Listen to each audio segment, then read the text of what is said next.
Bonjour à toutes et à tous, on se retrouve dans Bioréflexion, le podcast de la chaire Agriculture biologique. Je suis Lucie Massier, votre interlocutrice, et aujourd'hui nous allons parler d'agriculture biologique à une échelle globale. Ulysse Godaret va nous présenter ses travaux de recherche intitulés L'expansion de l'agriculture biologique permettrait-elle d'atténuer les émissions de gaz à effet de serre d'origine agricole, une approche systémique à l'échelle mondiale. Dans cet épisode, on se concentrera sur la partie résultats, mais n'hésitez pas à aller visionner la vidéo sur notre chaîne YouTube à partir de 13 minutes pour avoir plus d'informations sur les modèles utilisés, notamment Goani. J'en profite pour vous dire que les candidatures pour participer aux Biorévélations et obtenir le prix de la thèse de la chaire AB s'élevant à 2 000 € sont ouvertes jusqu'au 14 novembre 2025. Toutes les informations sont en description. Je vous laisse donc avec Pauline Toll qui a mené cet entretien. Bonne écoute!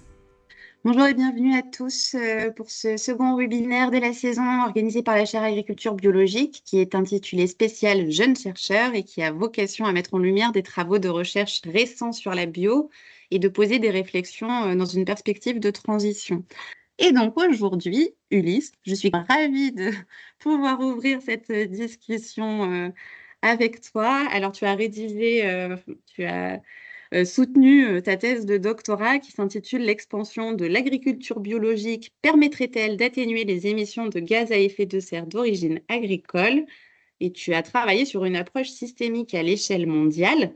C'est une thèse que tu as réalisée à INRAE au sein de l'UMR ISPA, Interaction sol-plante-atmosphère, et tu as notamment conduit des travaux de modélisation sur cette question-là. Alors évidemment, on avait prévu un titre un petit peu plus euh, court.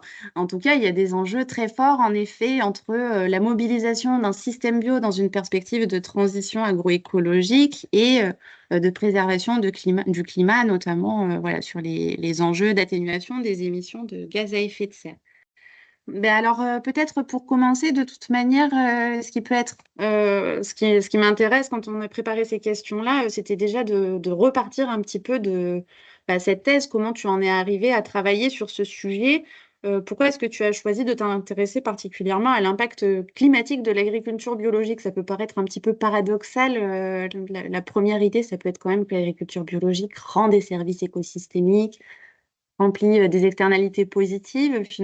Pourquoi traiter la question voilà, sous le prisme de l'impact climatique finalement?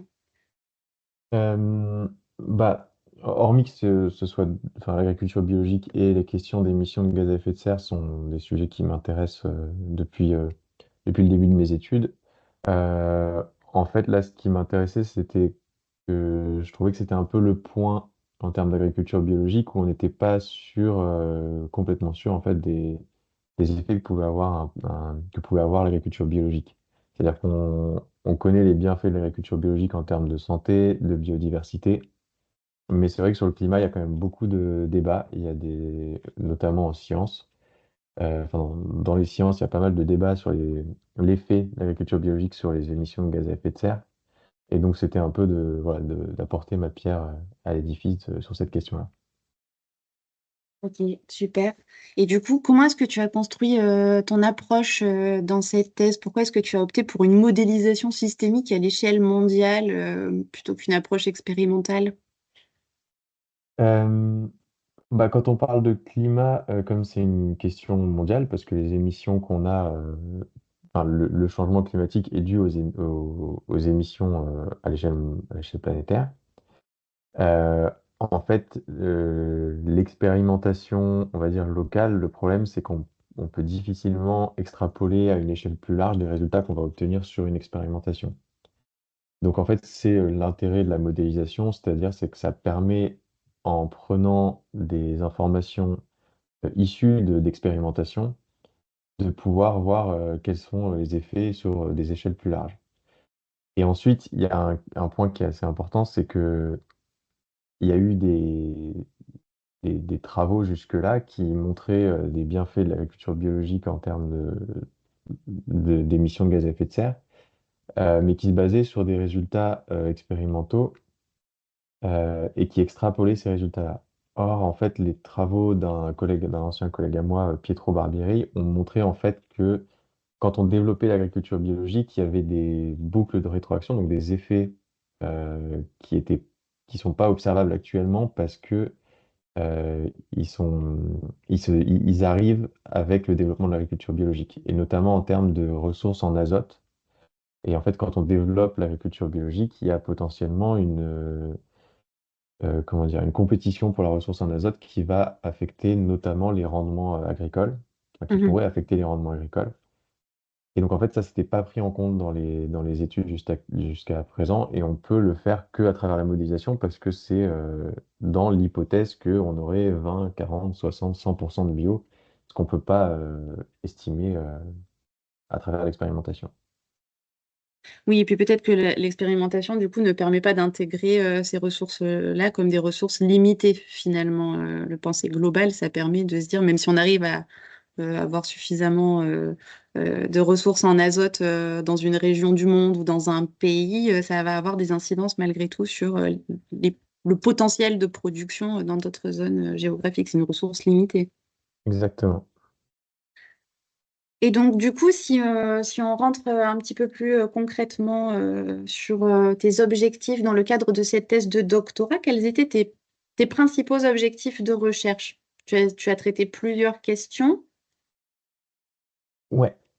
Alors les objectifs, en fait, c'était donc, dans des scénarios de développement de l'agriculture biologique, c'était d'estimer les différentes sources d'émissions de gaz à effet de serre, et à la fin d'estimer un bilan d'émissions de gaz à effet de serre pour ces scénarios. Donc c'est juste pour faire un petit rappel sur les différents gaz à effet de serre qu'il y a dans le secteur agricole. Donc il y en a trois principaux. Mm. Le protoxyde d'azote, qui est en fait émis à travers enfin, les engrais azotés sous toutes les formes, hein. C'est-à-dire ça peut être les engrais chimiques, les effluents d'élevage, ou même les résidus de plantes qu'on laisse se décomposer dans un champ. Enfin, voilà. Donc ça peut émettre du protoxyde d'azote. Le méthane, qui est plus connu, qui est dû à une décomposition de la matière organique dans des milieux anoxiques, enfin sans oxygène, soit par exemple directement par les animaux, par leur système digestif, ou le stockage et l'épandage des fluents d'élevage, mais aussi dans la culture du riz. Et après, il y a le CO2 qui lui, est enfin, dans le secteur agricole, on a soit la combustion de résidus agricoles, soit l'utilisation d'énergie fossile, mais aussi en fait tout ce qu'on appelle le changement d'usage des terres, c'est-à-dire déforestation, retournement de prairies, ou inversement, en fait, si on remet une prairie sur une terre qui n'était pas en prairie, on va stocker du carbone. Enfin, voilà. Je remets vite fait les équivalents CO2 en fait. Le méthane, c'est 25, et l'équivalent de 25 molécules de CO2, et le protoxyde de 198. Voilà, c'est pour avoir un ordre de grandeur. Et donc l'objectif de ma thèse, en fait, c'était d'estimer les émissions de toutes ces sources-là dans des scénarios de développement de l'agriculture biologique. Et on avait fait quelques hypothèses en début de thèse, donc c'est la slide 3. Euh, En fait, jusqu'à présent, les études qui s'intéressaient à cette question, elles considéraient donc toujours ce sujet-là, c'est-à-dire d'extrapoler des résultats expérimentaux. Et donc elles considéraient que les émissions, en fait, elles étaient linéaires. C'est-à-dire que plus on développait la bio, plus ça augmentait ou descendait, ça dépendait des hypothèses de chaque étude. Et en fait, nous, en prenant en compte ce qu'avait fait Pietro Barberi, qui montrait qu'en fait, il pouvait y avoir un- un seuil de développement de l'agriculture biologique, à partir de laquelle ça pouvait peut-être être compliqué de nourrir la planète sans augmenter les surfaces. Et on a fait l'hypothèse en fait que du coup cet effet de seuil allait soit, on va dire, couper la pente en fait, donc ça peut être complètement linéaire, ou voire même en fait avoir des émissions qui sont plus du tout linéaires par rapport au développement de l'agriculture biologique. Mm. Et ces hypothèses-là, du coup, elles étaient orientées ou c'était simplement le fait de s'attendre à une cassure? On pensait que ça se passerait comme ça, on savait pas, ça c'était, on estimait que c'était Ok, ça allait être ça. On n'avait pas encore fait les calculs, et on se disait, bah voilà, ça c'était nos hypothèses, c'était un peu ce qu'on voulait tester, voir si on faisait les calculs, ce que ça donnait, quoi. d'accord. Qu'est-ce que tu as obtenu comme résultat? Alors, il y en a un qui est particulièrement marquantes qui avaient peut-être déjà été abordées par ailleurs. Mais donc, tu as réussi à identifier une proportion optimale de surface cultivée en bio pour minimiser les émissions de gaz à effet de serre. Alors moi, j'ai Ouais. noté 20 à 40%. Est-ce que c'est toujours ça? Ouais. Est-ce que c'est toujours ça? Je sais pas. En fait, le modèle Gohanim a été modifié après ma thèse Mm. et j'essaye de refaire les calculs parce qu'en fait, ça change beaucoup. Moi, pendant ma thèse, on trouvait que la production alimentaire mondiale baissait de 40% dans un scénario 100% bio. Or, maintenant, on est plus proche des 20-25%, ce qui change beaucoup de choses. Ouais. C'est un gros changement, donc j'essaie de refaire les calculs pour voir si ça a un effet.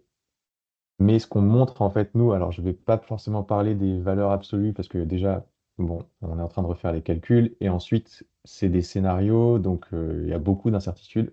C'est un peu le problème de la modélisation, c'est qu'on a des incertitudes qui peuvent être très élevées.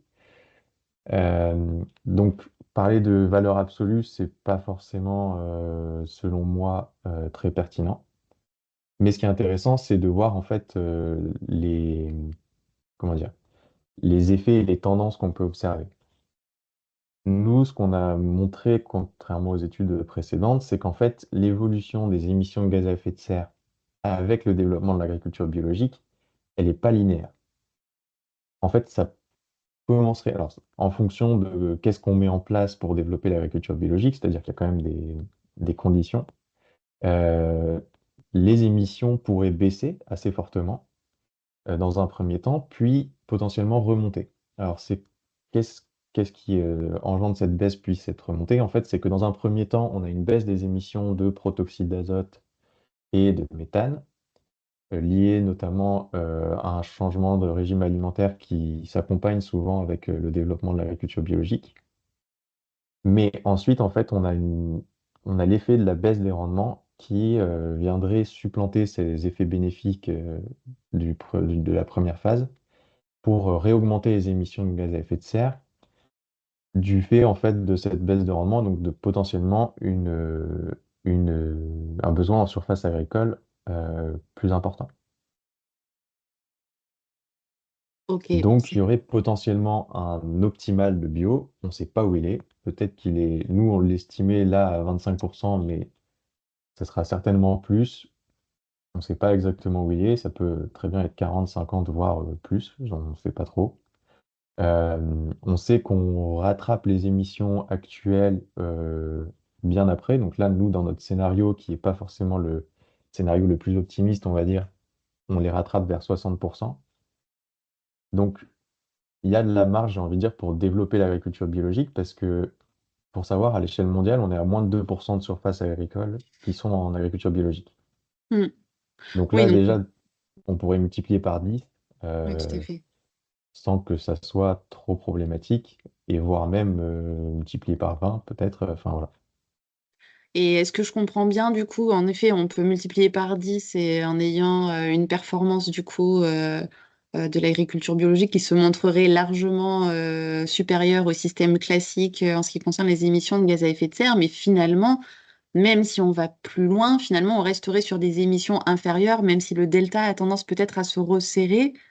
Mais en tout cas, c'est sur la base de ces calculs-là, entre 20 et 60%, on est sur des émissions qui sont équivalentes ou inférieures. Donc, si les calculs, enfin voilà, si les résultats de la modélisation persistent dans ce sens-là en refaisant les calculs.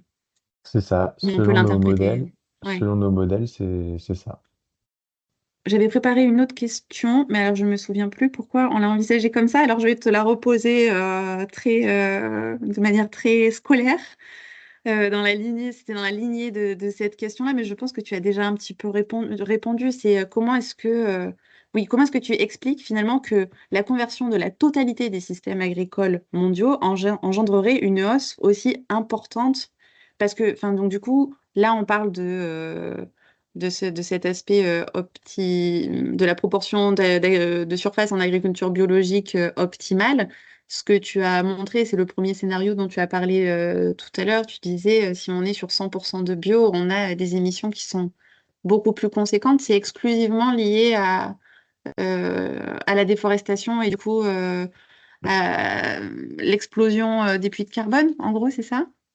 Euh, oui, en clair, c'est alors pas forcément de la déforestation, mais ce qu'on appelle du changement d'usage des terres. Donc ça peut être aussi Oui, des retournements d'accord. de prairies. Ah oui. C'est d'ailleurs, nous, on fait l'hypothèse que c'est d'abord ça avant la déforestation. Mhm. Euh, oui, en fait, cette remontée, elle est due à ça. Alors après, le fait qu'à 100% on soit au-dessus des émissions actuelles, bah, je suis assez prudent sur ce résultat-là. Je suis même très prudent, on va dire, pour plusieurs raisons. Déjà, parce comme je le disais juste avant, en fait, nous, notre modèle a changé et donc, du coup, on n'a plus les mêmes résultats Mhm. et et c'est sûr, en fait, que le résultat sera complètement différent. Ensuite, bah, il faut savoir qu'en modélisation, on a quand même beaucoup d'incertitudes, surtout quand on travaille à l'échelle mondiale. On est obligé de faire des approximations Oui. qui qui valent ce qu'elles valent, hein, sont plus ou moins solides. Mais l'un des problèmes, notamment avec la bio, c'est que, bah, comme je disais, c'est qu'on n'a que 2% des surfaces agricoles mondiales qui sont en bio. Et donc, on a très peu de données pour savoir en fait exactement quelles modifications vont apporter un passage à l'agriculture biologique. Mhm. Et donc, avoir une projection à 100% de bio alors qu'actuellement on est à moins de 2%, bah, il y a quand même un grand gap Oui. entre les deux, quoi. On est Donc, vraiment sur bon, de la projection on est sur de la très projection, donc c'est des large. incertitudes. Donc, les Mhm. valeurs absolues, bon, moi, je, je suis pas trop pour les mettre en avant comme ça. Mais par contre, la tendance, voilà, on sait que c'est pas linéaire, que c'est une courbe, que ça peut remonter quand on arrive à des forts pourcentages en bio. Est-ce que ça va redépasser les émissions actuelles? Ça, c'est pas sûr. Enfin, voilà, il y a beaucoup de paramètres qui peuvent rentrer en jeu entre 2% de bio et 100%. Tout à fait. Et alors, dans ton travail, tu mets en avant l'importance de l'implantation de légumineuses comme levier de gestion de la ressource azotée qui peut permettre peut-être de ralentir un peu cette pente. Est-ce que tu peux nous expliquer pourquoi est-ce que enfin, des légumineuses, j'ai élargi, on peut parler globalement de cultures intermédiaires, pourquoi est-ce qu'elles sont essentielles pour maintenir les stocks de carbone dans les systèmes bio? Alors, il y a deux choses qui sont pas forcément les mêmes, mais Ouais. légumineuses et cultures intermédiaires, c'est pas exactement les mêmes choses. Pour expliquer les cultures intermédiaires, en fait, c'est dans une rotation de culture. Donc, je sais pas si je prends une parcelle et sur 2 ans, bah, une année, on va faire un blé et l'année suivante, on va faire, je sais pas, du tournesol. Je dis n'importe quoi, hein, voilà. Et en fait, entre le moment où on récolte le blé et où on plante le tournesol, soit notre sol il est nu, soit on peut planter ce qu'on appelle une culture intermédiaire qui va pousser entre ces deux périodes.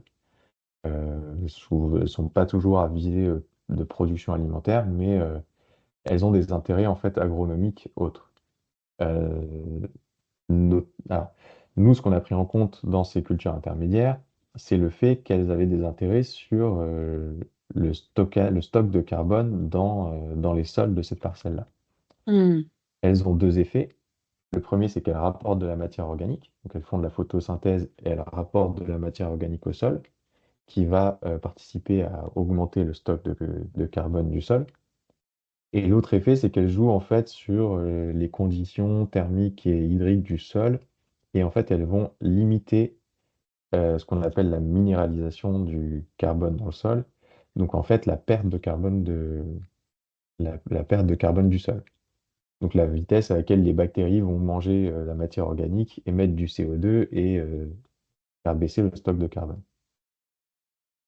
Donc Donc j'ai ça, fait c'est une le très belle premier effet. confusion, un très joli lapsus, parce que ça n'a rien à voir, même si... Et, mais ça, c'est les effets directs que nous, on a pris en compte. Après, il y a des effets indirects, et du coup, ça rejoint ce que tu disais, c'est que il y a un certain nombre de cultures intermédiaires qui sont les légumineuses. Donc on peut trouver des légumineuses aussi dans la rotation de culture, dans les rotations Mhm. principales, mais aussi on peut en avoir dans les cultures intermédiaires.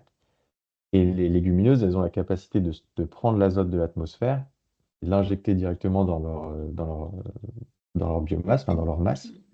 Et après, quand on laisse après ces plantes se décomposer sur le sol, elles vont rapporter de l'azote au sol. Or, on a vu qu'en fait, l'azote, dans nos scénarios, c'était un phénomène limitant. Donc, ça, c'est quelque chose que nous, on n'a pas pris en compte, c'était l'apport d'azote par les cultures intermédiaires.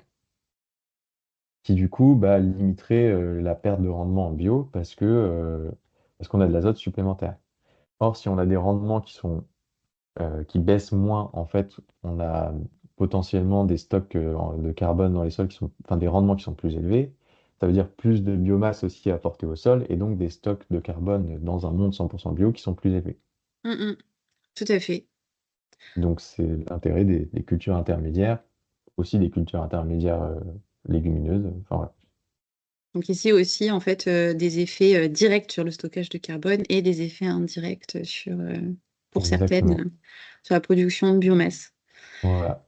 Et pour Bon, revenir sur nos résultats, comme on n'a pas pu prendre ces effets indirects, ils sont pas représentés en fait dans la courbe de résultats que je présente là.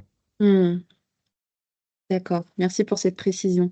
Alors du coup, peut-être que, enfin, on peut rentrer dans la dernière phase qu'on avait imaginée pour cet entretien. C'est maintenant qu'on a bien explicité ce que c'est qu'un modèle, comment est-ce qu'il sert, la question de la projection sur une expansion de l'agriculture biologique à l'échelle mondiale, quels effets sur les émissions de gaz à effet de serre, ce que je te propose, c'est peut-être d'essayer de retraduire un petit peu ces résultats que tu as déjà quand même bien explicités.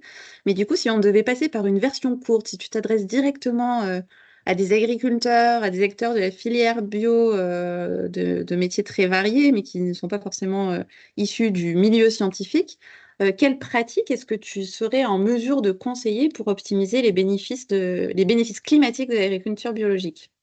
Une question qui n'est pas forcément très facile à traiter, mais quel avis au moins est-ce Ouais. que tu exprimerais? Alors, c'est assez compliqué avec mes travaux d'apporter une réponse précise à cette question, c'est-à-dire que je peux pas aller voir un agriculteur et lui dire, il faudrait que tu mettes ça sur ta ferme, parce que ça dépend de beaucoup de paramètres qui sont spécifiques à la ferme, des paramètres climatiques, de type de sol, mais aussi économiques de la ferme. Enfin, il y Hmm, a beaucoup de choses qui rentrent oui, bien en sûr. jeu. Hmm. Après, je peux donner des Des grandes lignes, principes? c'est-à-dire travailler sur les rotations de culture, essayer de les optimiser, notamment pour gérer ces questions de fertilisation. Mais j'ai l'impression quand même en bio, enfin, un agriculteur biologique, les agriculteurs bio, ils sont quand même au courant de ça et ils travaillent beaucoup sur ces questions de rotation de culture. Essayer d'inclure le plus possible des cultures intermédiaires. Ça, c'est des choses que je peux dire, mais je vais pas pouvoir donner des conseils bien précis sur comment le faire, quoi. Hmm. Bon, c'est des grands Euh, principes et tout à l'heure, tu as parlé aussi peut-être quand même dans la modélisation qu'il y avait un facteur de réussite qui était peut-être assez intéressant à regarder, c'est la modification de la répartition des filières animales à échelle géographique, la relocalisation de la ressource azotée à proximité des cultures, ça peut être un levier. Alors, c'est pareil, c'est assez général, on peut pas le mettre en place partout, mais c'est même le levier principal, je pense. ouais. C'est un levier très important. Alors, ça peut être pris en charge par des agriculteurs s'ils décident de se lancer dans la polyculture élevage. Hmm, Pourquoi pas. Mais je pense que c'est quand même quelque chose qui se travaille plus en amont. Ça peut être les acteurs de la filière qui peuvent participer à ça. Mais je pense aussi que c'est surtout une décision politique à prendre, quoi. hmm, C'est-à-dire hmm. que nous, on dit, si on veut développer la bio, en clair, il faut revenir à une sorte de polyculture élevage, mais à une échelle locale, euh, à une échelle locale, quoi. Ça n'a pas forcément besoin d'être à l'échelle de la ferme, mais au moins à l'échelle de, je sais pas, la commune, du département, enfin du département, c'est même déjà trop grand peut-être. Enfin voilà, à une échelle qui permette justement les flux d'azote entre les animaux et les cultures. Hmm, hmm, Et hmm. ça, c'est quelque chose qui se décide plus politiquement, peut-être au niveau des filières, euh, mais, euh, mais voilà, pas forcément que au niveau de la ferme, quoi. Ouais, bien sûr. Ah, c'est bien, tu as déjà répondu à ma question suivante. Donc, les décideurs publics, s'il y en a qui t'écoutent, bon, en Ouais. principe, ils connaissent déjà un petit peu ces résultats, mais c'est une bonne opportunité de les redire ici, parce que c'est un levier très fort et qu'on a déjà vu Mm. aussi dans le cadre d'autres travaux. Donc, Après, pour c'est- les décideurs politiques, il y a d'autres éléments aussi à prendre en compte. C'est-à-dire que il y a cette question de Hmm. redéfinir la population animale, mais en fait, elle s'accompagnera forcément par un changement de régime alimentaire. parce que, comme je le disais, en fait, nous, notre but, c'est d'avoir des animaux qui fournissent de l'azote aux plantes, mais qui mangent pas trop de plantes pour pas manger les plantes que nous, on pourrait manger. Mm, mm. Et en fait, ça veut dire une réduction de la population animale à l'échelle mondiale, hein. Je ne parle pas des échelles régionales, etc., mais à l'échelle mondiale, c'est ce que ça veut dire. Et du coup, ça veut forcément dire que bah, il faut travailler sur les régimes alimentaires, enfin, sur les comportements alimentaires des humains. Et ça, c'est pareil, c'est-à-dire que ça se joue aussi au niveau politique, ça se joue aussi au niveau politique, quoi. Et après, il y a un dernier point qui est peut-être essayer de travailler sur la mobilisation d'autres sources azotées, mais fertilisantes globalement. Par exemple, toutes les déjections humaines, enfin les urines, les déjections humaines. Mm, Et ça passe par le développement de nouvelles filières, j'ai envie de dire, mm. sur comment on mobilise cette ressource-là, quoi. Ok, donc du coup, pour bien comprendre, parce qu'il y a une question de Perrine que je saisis au vol, puisque tu parles des changements de régime alimentaire. Donc, si j'ai bien compris ce que tu as dit, quand on parle de changement de régime alimentaire, on parle en particulier de végétalisation de l'alimentation. C'est ça, Mhm. hein? Et donc, du coup, la question de Perrine, c'était sur la base de quel régime alimentaire humain on a réalisé ces scénarios. Donc, c'est systématiquement des scénarios végétariens, flexitariens. Enfin, voilà, c'est un peu. Enfin, la question, elle porte un peu là-dessus et sur est-ce que c'est un paramètre que vous avez fait varier dans les modèles ou est-ce que vous avez choisi de fixer un petit peu ça, quoi. Alors, on a été contraint un peu pour des questions méthodologiques de fixer ça. En fait, le modèle Gohanim nous impose un peu un régime alimentaire. Donc, Ok. on a été un peu obligé de faire ça. C'est pas forcément réaliste, mais c'est ce on a été un peu obligé d'un point de vue méthodologique de faire ça.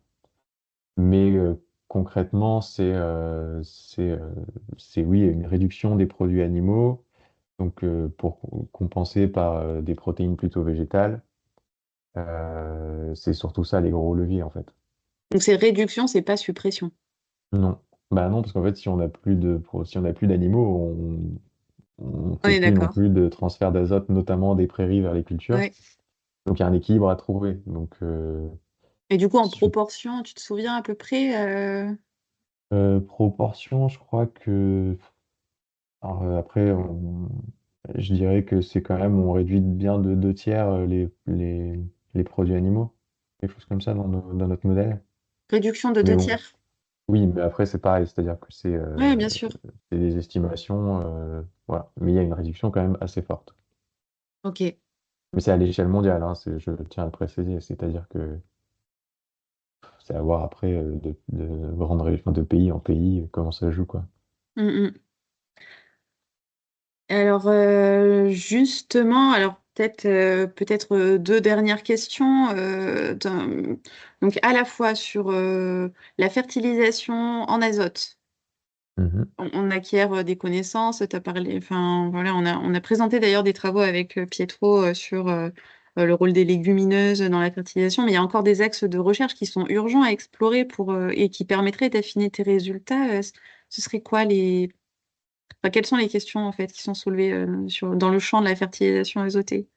Et bah, la grosse question, c'est les cultures intermédiaires notamment, et les Mhm. cultures intermédiaires légumineuses, qui en fait, c'est quoi leur effet sur bah, la fertilisation azotée. Ça, bon, il y a eu des travaux après ma thèse qui ont été faits, mais bon, c'est quand même un début de recherche, on va dire, là-dessus. Oui.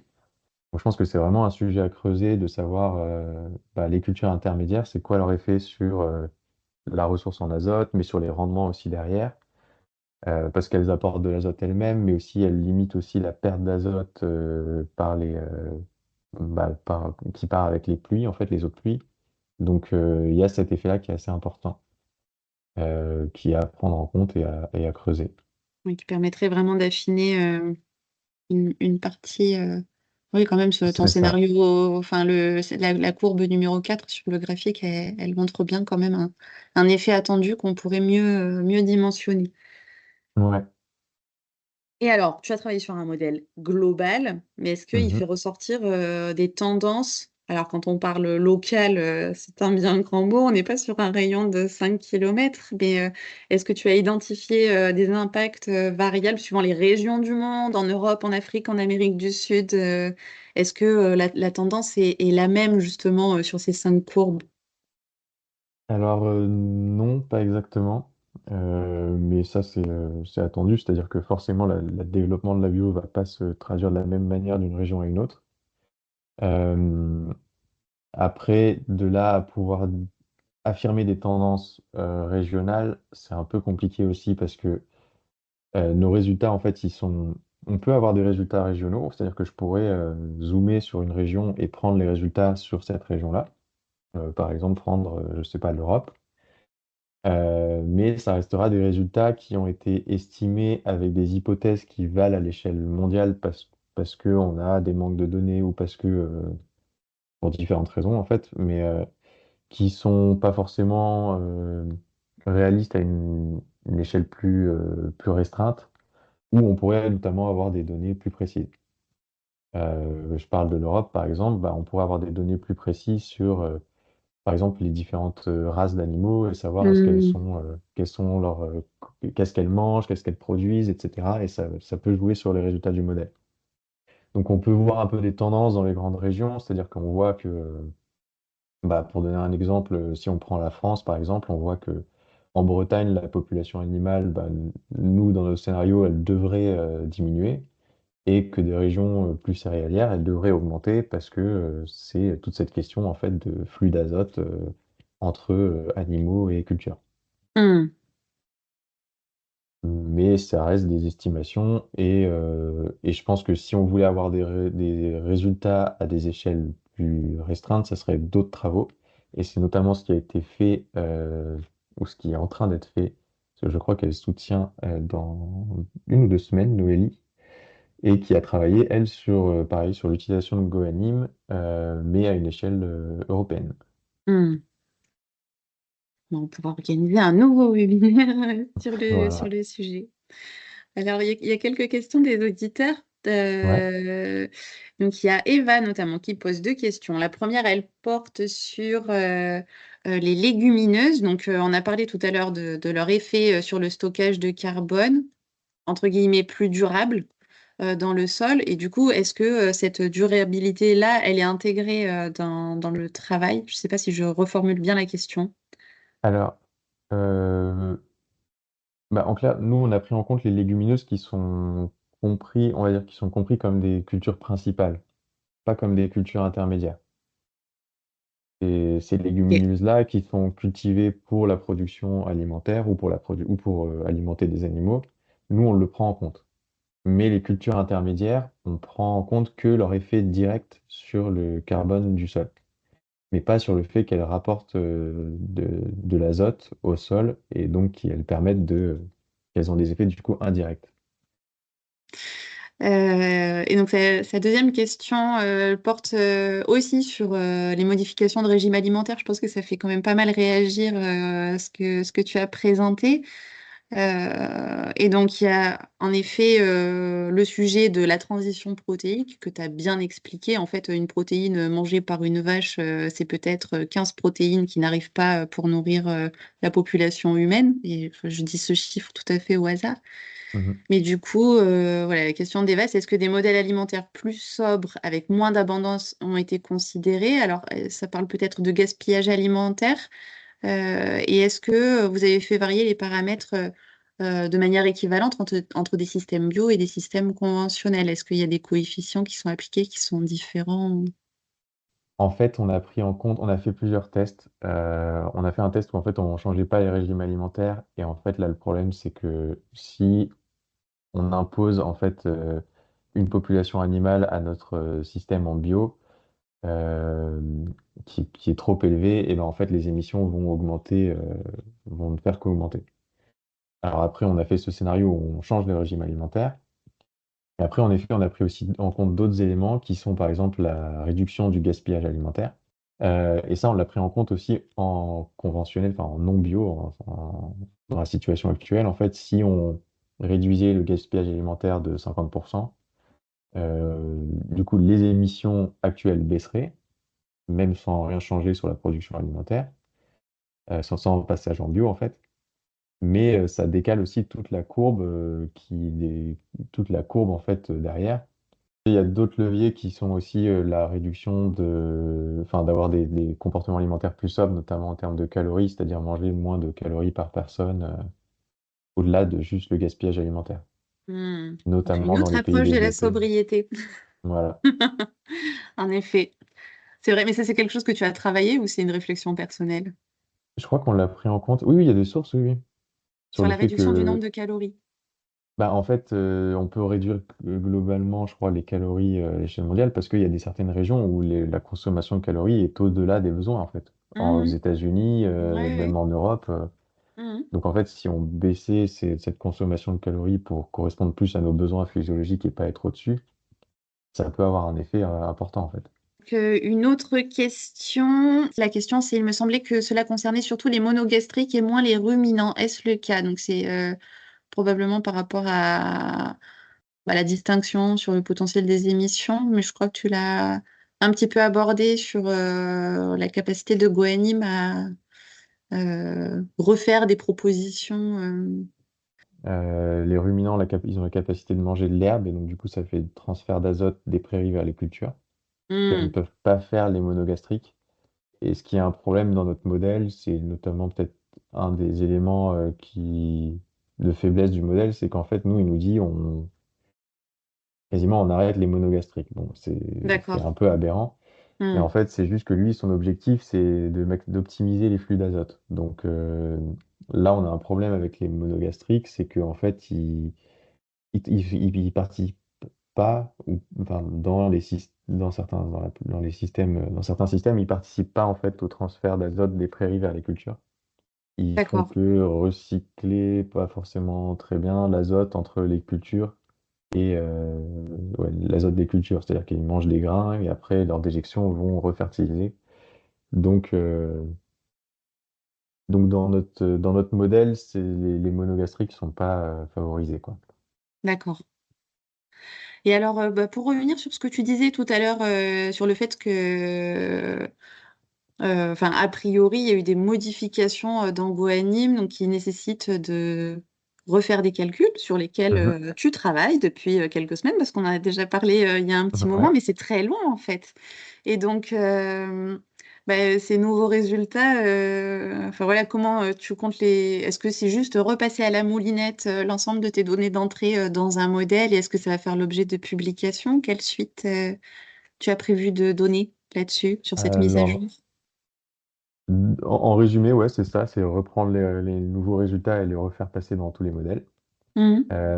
Et l'idée, oui, c'est de faire une publication scientifique. En fait, l'objectif, c'était de publier un dernier article pour valoriser cette thèse. Et, et donc, du coup, c'est l'idée, ouais. De publier un article scientifique qui résume, enfin, qui présente à peu près les résultats que j'ai présentés là, mais avec les nouvelles valeurs. Et qui ferait office d'erratum un petit peu, du coup, sur les publications précédentes?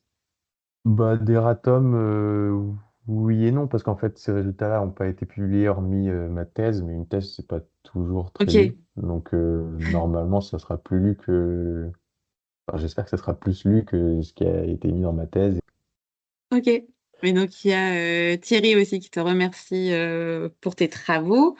Euh, je- le propos est un peu long, alors je vais le relire. Il me dit, si j'ai bien compris, l'agriculture biologique aurait un effet bénéfique sur le climat en cas de changement de régime alimentaire. Entre Mhm. parenthèses, jusqu'à 60% de SAE bio, même si on est bien d'accord qu'on ne retient pas forcément des chiffres absolus. Et son bilan serait équivalent au conventionnel sans changement de régime alimentaire jusqu'à 20% de SAU. Est-ce que c'est bien ça? Là, sans changement de SAU? Sans changement de De régime régime alimentaire? alimentaire. Non, c'est pas sûr du tout. C'est-à-dire que ça peut être bien pire que ça, ou c'est-à-dire que c'est vrai que euh, c'est possible qu'avec 20% de bio, on n'ait pas forcément beaucoup de problèmes et que parce que ça change, les rendements changent, mais c'est pas suffisamment pour vraiment avoir un impact à l'échelle mondiale. Disons qu'on pourrait avoir des leviers sur les échanges internationaux, etc., qui pourraient peut-être limiter la faible baisse de rendement jusqu'à 20%. Et Hmm, au-delà, ça devient compliqué, quoi. d'accord. Et du coup, bah, la seconde question qui découle de cette première question, c'est est-ce que ce constat vaut, quelle que soit l'unité retenue, qu'on parle de kilos de carbone par kilo de produit ou par hectare en culture? Parce que c'est une question qui revient très souvent quand on confronte Mm. les performances de la bio par rapport à l'agriculture conventionnelle. Est-ce que c'est quelque chose que vous avez considéré ou est-ce que finalement vous êtes parti de l'hypothèse de base de on a besoin de produire un nombre de calories total pour nourrir la population humaine et comment on fait varier les paramètres pour les Et atteindre? alors, sur cette question un peu de quantité émise par hectare ou par kilo Kilos produit, Ouais. et ben nous, on a voulu, c'est l'intérêt de cette modélisation, c'est qu'on s'affranchit en fait de cette Hmm. question-là. Ouais. Parce qu'en fait, on va calculer le bilan global de la production agricole mondiale. Donc, peu importe en fait, enfin, donc on s'affranchit en fait de cette question de par hectare ou de par kilo. Notre objectif, c'est de nourrir la population mondiale Hmm. et de savoir combien on émet si on nourrit cette population, quoi. Donc en Oh, fait, les questions de quantité produite, bah, en fait, on sait qu'on va produire suffisamment pour la planète. La question de surface, bah, c'est du coup, soit on augmente les surfaces ou on les diminue en fonction des besoins, quoi. très bien. Ça me paraît très clair. Si tu devais résumer tes travaux de thèse en une phrase pour pour un étudiant ou pour un agriculteur, qu'est-ce que tu dirais? Une phrase, c'est très court, hein. En une phrase, bah, c'est une question, c'est la question qu'on se pose à travers cette thèse, c'est quelles possibles conséquences d'un développement partiel ou total de l'agriculture biologique sur les émissions de gaz à effet de serre à l'échelle mondiale? Je sais pas si c'était ça ou si tu veux un résumé de mes résultats également. Non, non, ça pose bien le contexte et je pense que on pourrait continuer à en parler pendant très longtemps. Si les auditeurs souhaitent aller plus loin pour approfondir le sujet, qu'est-ce que tu peux leur proposer comme ressources? Donc, il y a ton manuscrit de thèse qui est en ligne. C'est ça. Alors moi, je leur conseillerais de soit lire donc, ma thèse qui est en ligne. Il y a les travaux de Pietro Barbieri qui vont du coup permettre de bien comprendre le modèle GoAnim et comment il fonctionne. Et pour aller plus loin, il y a aussi les travaux de Joséphine Demey qui a aussi travaillé sur le même modèle, mais elle s'est questionnée sur, enfin, s'est intéressée à la question du phosphore. Et voilà. Pour aller plus loin de ce qui est publié pour l'instant, je conseillerais ça. euh, pour rester sur cette thématique-là. Et après, pour aller encore un peu plus loin sur la question. Alors, c'est pas directement lié à la bio, mais quand même. Juste pour dire, en fait, les engrais chimiques qui sont utilisés en agriculture, qu'on va dire conventionnelle, il faut savoir que c'est produit à partir de gaz fossiles que on ne produit pas ou très peu au niveau européen. Donc en fait, dans les questions on va dire géopolitiques actuelles, où on se rend compte qu'on est dépendant de plusieurs pays, notamment en termes d'énergie et d'énergie fossile, Mm, bah, il y a une grosse question de est-ce qu'on est réellement souverain alimentairement si on dépend des engrais chimiques, sachant que les engrais chimiques au niveau européen, c'est 60% de l'azote qu'on met sur nos cultures. Donc, si on n'a plus d'engrais chimiques du jour au lendemain, ce qui n'arrivera probablement pas, mais bah, en fait, c'est des pertes de rendement énormes, quoi. mm. Ouais, oui, tout Et à donc fait. là-dedans, l'agriculture biologique, c'est pas directement un sujet qui c'est pas directement lié, mais il y a au moins une inspiration à prendre sur l'agriculture biologique de comment on se passe de ces engrais chimiques, comment on baisse notre dépendance à d'autres pays en termes de ressources fossiles, quoi. Et donc, il y a une Mm. question justement sur le développement, enfin, l'adaptation de GoAnim à l'échelle européenne. Donc, c'est Noélie Borghino qui travaille là-dessus et qui va C'est bientôt ça, soutenir cette thèse, c'est ça, hein? exactement. Alors, ben, merci beaucoup, Ulysse. Ouais. Je vous remercie tous. Tu Est-ce voulais que dire je quelque chose, peux Ulysse? Bien sûr. j'en profite juste pour faire un peu de pub pour une asso dont je fais partie, qui s'appelle Parole de paysans. En fait, je fais un projet de film depuis la fin de ma thèse. Parti sur un projet de film sur comment les agriculteurs font face au changement climatique en Europe. Et voilà, je fais ce projet avec une asso qui s'appelle Parole de paysans. N'hésitez pas à aller voir ce qu'on fait. On fait des documentaires, des podcasts, des expos photos sur les questions agricoles. Euh, donc voilà, vous pouvez aller voir sur notre site internet. Je crois que c'est paroledepaysan.wix.com. Merci pour cet éclairage. Et Super. bien, très bonne journée à tous. Merci beaucoup. À bientôt. Merci.